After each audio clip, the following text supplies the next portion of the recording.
Hi, welcome back to Williams Pharmacy. Today we're going to be talking about dogs. I've got my Proud Dog Mom shirt on.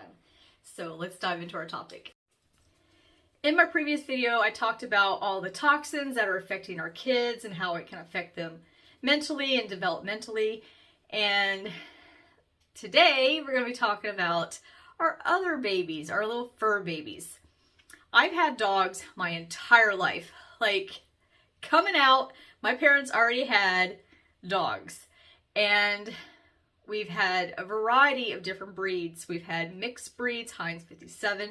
We've had German Shepherds. We've had wiener dogs, Chihuahuas, Ocelotses, Pit Bulls, Rottweilers, Chow at one point. And I currently have an Australian Shepherd. I have a Catahoula. She's also part German Shepherd.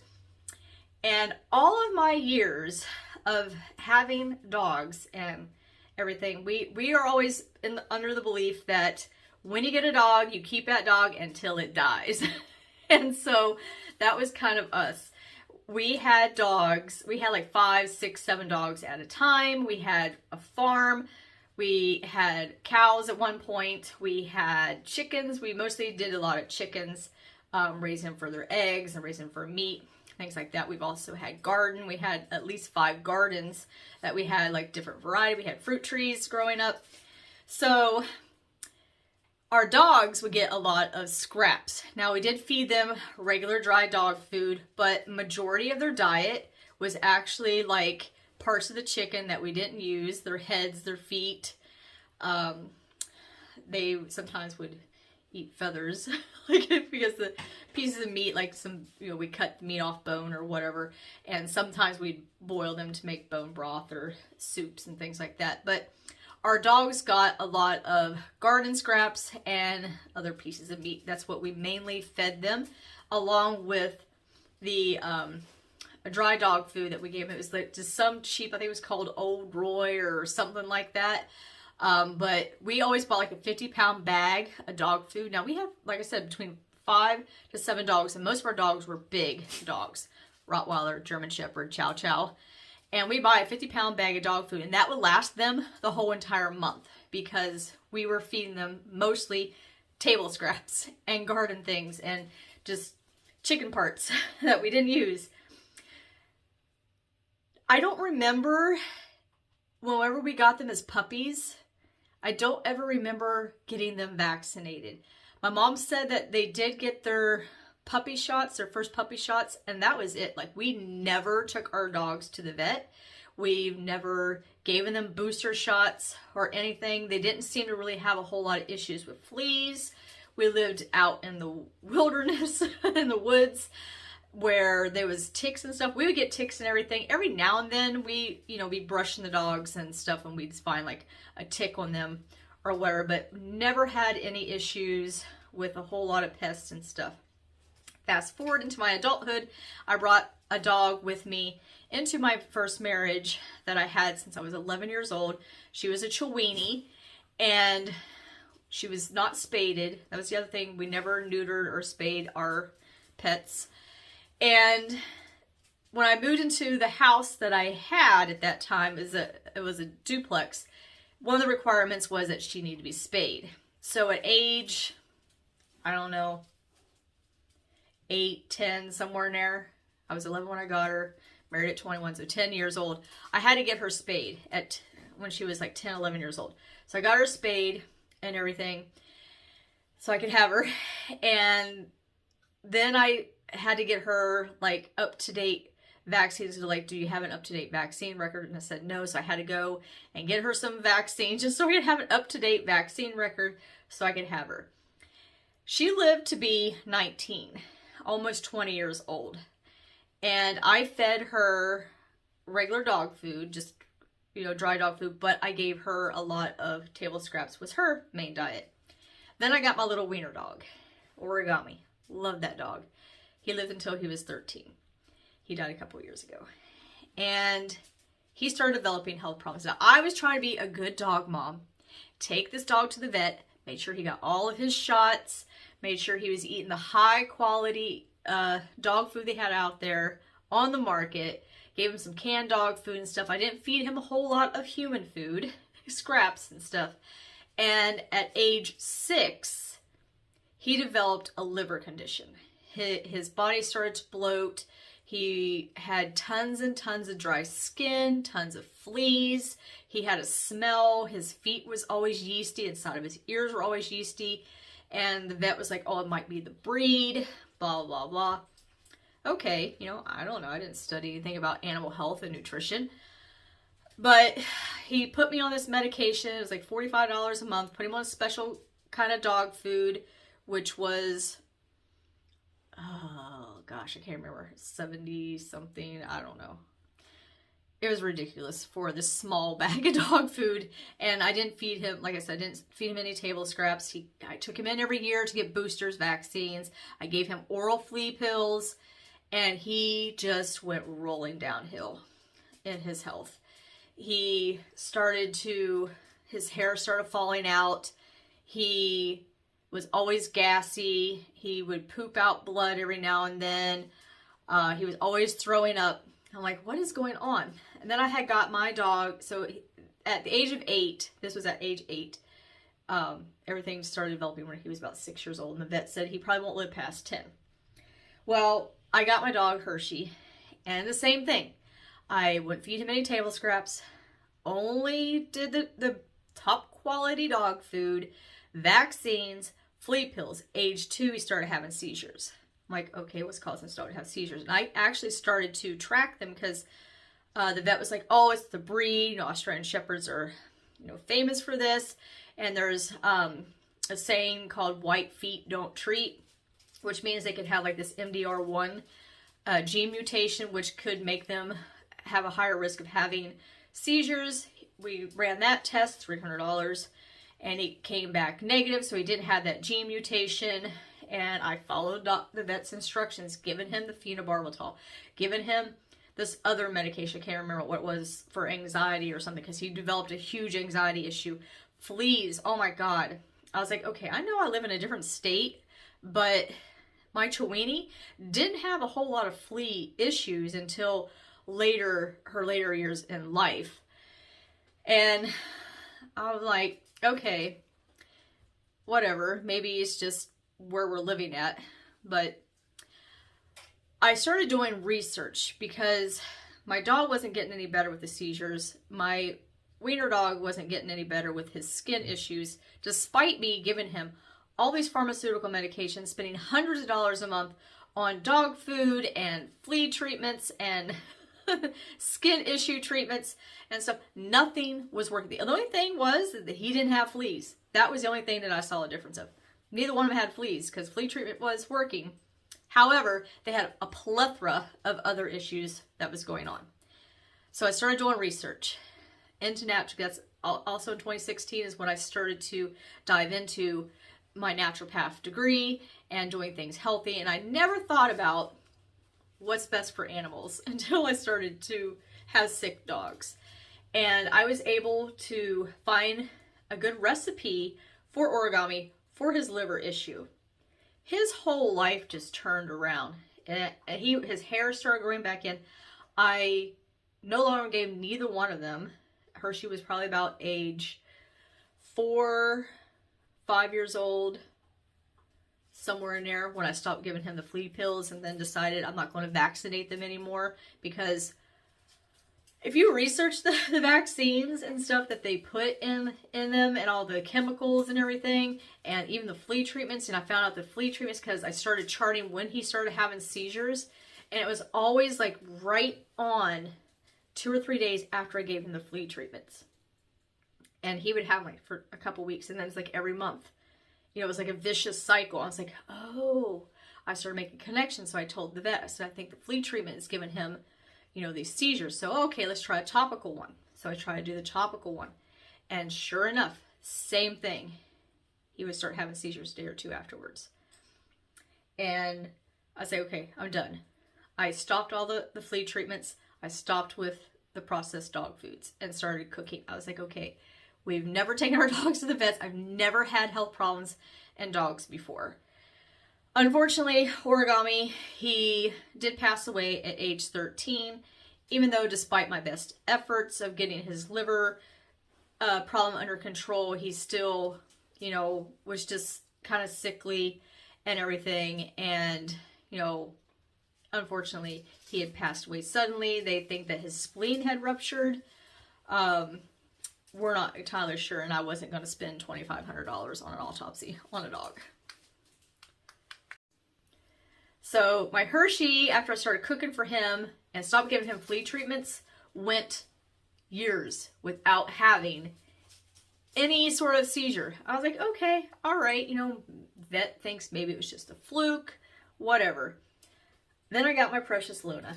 I got her a year ago this past August. And I wanted to be a good mom. I wanted to get her puppy shots and stuff. And that's all I have given her is just her puppy shots. And they started to developing fleas. Last year was horrific with fleas. So I tried doing all natural things for the fleas. And I had found a flea collar that was supposed to be essential oils. And it had something else in it that was supposed to be natural, and I didn't research it. I put on Hershey. 2 days later, he had a seizure. Luna started to chase her tail. She's developed this huge anxiety. I had gotten her this natural flea, topical flea stuff and the collar. Her hair started falling out on her butt. Hershey's hair did not. I actually did not use the drops on him, just the flea collar. And 2 days later, he had that seizure. You know, I'm glad because I immediately took that off. And he hasn't had a seizure since then. That was probably November of last year. But Luna has started to chase her tail. And just a lot of anxiety. And she kind of did that a little bit when she was a puppy.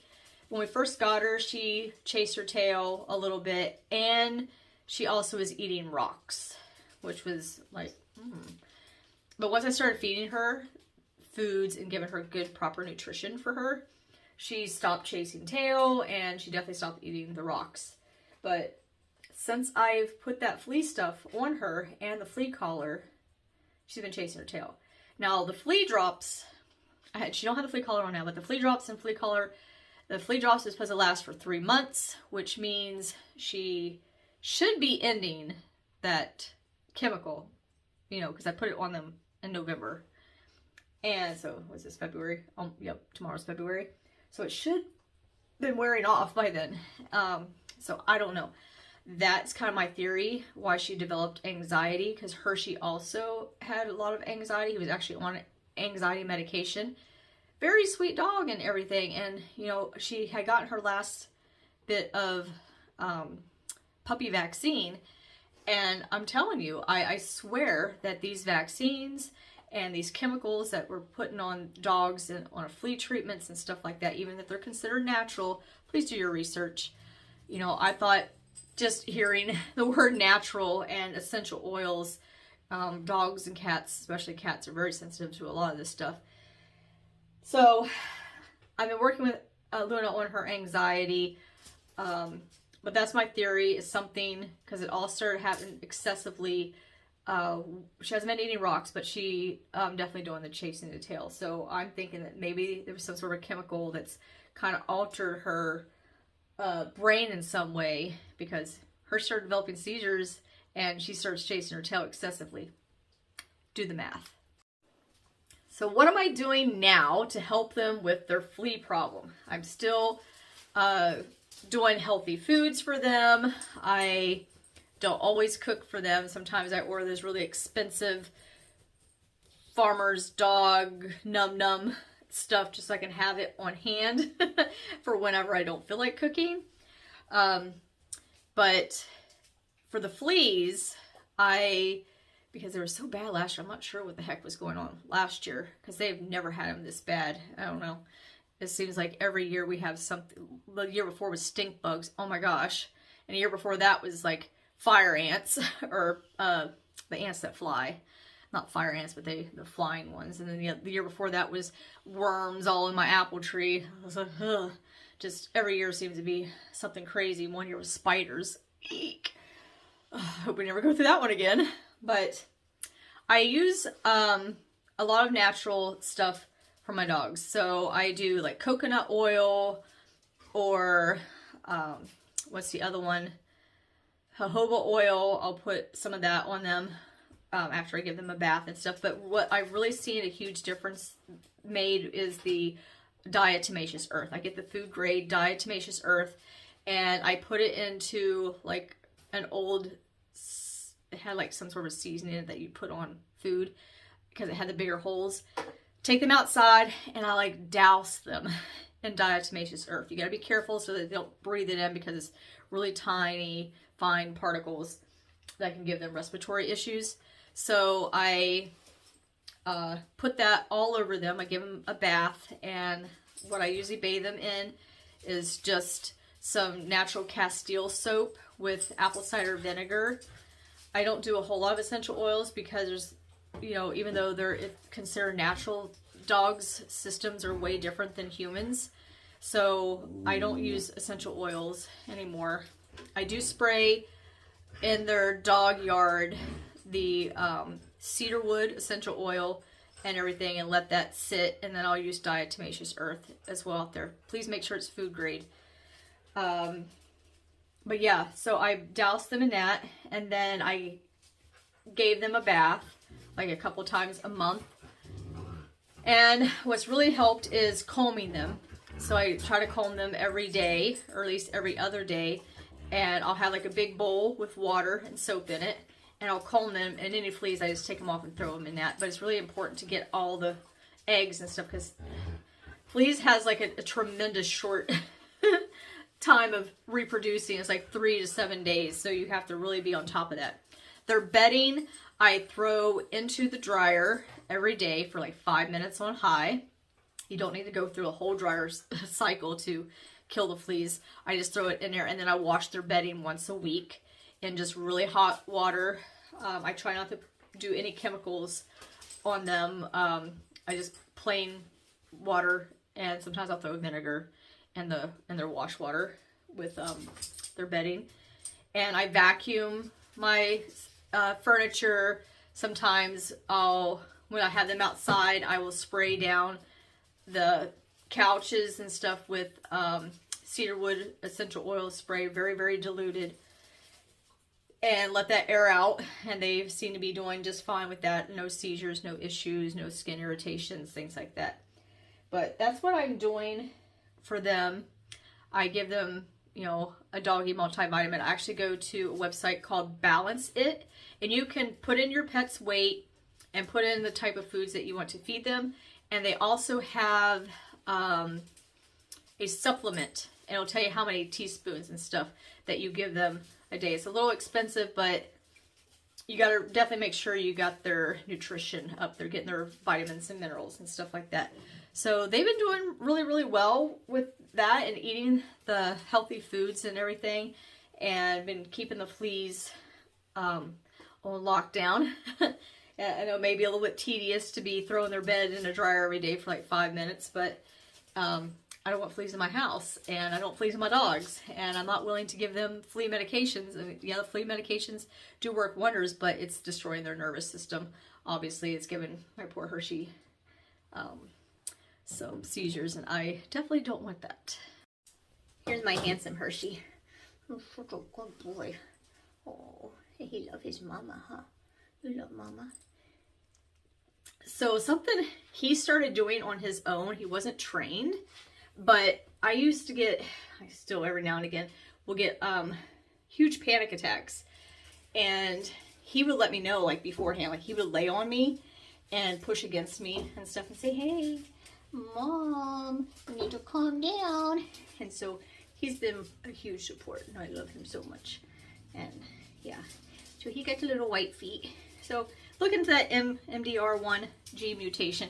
If you have like Australian Shepherd, what's the other one? Border Collies too, are famous for it. So yeah, he does have a higher chance of having seizures because of his breed, but I'm just taking a look at what kind of was triggering them, and it was definitely the flea medications, and I'm pretty sure that the vaccines were not helping.